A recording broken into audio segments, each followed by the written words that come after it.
एक समय की बात है, एक छोटे से गांव में राम नाम का एक व्यक्ति रहता था। राम के माता पिता बहुत बुजुर्ग थे और उनकी देखभाल के लिए वे पूरी तरह से राम पर निर्भर थे। लेकिन राम को अपने माता पिता की सेवा में कोई दिलचस्पी नहीं थी। वह उन्हें बोझ समझता था और अक्सर उनसे खिन्न रहता था।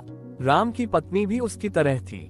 वह भी अपने सास ससुर को नापसंद करती थी और उनसे छुटकारा पाना चाहती थी। एक दिन राम ने अपनी पत्नी से कहा, अब और सहन नहीं होता। माता पिता बहुत बूढ़े हो गए हैं और इनकी सेवा करना हमारे लिए मुश्किल है। क्यों न हम इन्हें जंगल में छोड़ आएं? राम की पत्नी ने सहमति जताई और वे दोनों एक योजना बनाने लगे।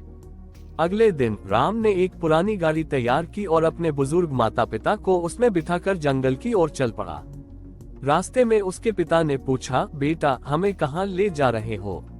राम ने झूठी मुस्कान के साथ कहा, आपको तीर्थ यात्रा पर ले जा रहा हूँ। जंगल में पहुंचकर राम ने माता पिता को वहां उतार दिया और कहा, आप यहीं ठहरे, मैं कुछ सामान लेने जा रहा हूँ। और फिर वह उन्हें वहीं छोड़कर वापस गांव आ गया।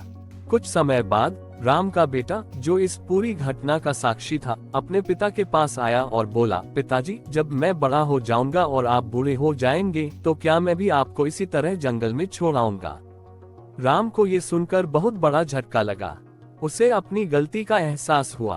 उसने तुरंत अपने माता पिता को जंगल से वापस लाने का निर्णय लिया। वह दौड़ते हुए जंगल में पहुंचा और अपने माता पिता से माफी मांगी। वह उन्हें वापस घर ले आया और पूरी श्रद्धा और प्रेम के साथ उनकी सेवा करने लगा। शिक्षा, इस कहानी से हमें ये सीखने को मिलता है कि माता पिता की सेवा करना हमारा कर्तव्य है और जैसा व्यवहार हम अपने बुजुर्गों के साथ करेंगे, वैसा ही व्यवहार भविष्य में हमारे साथ भी हो सकता है।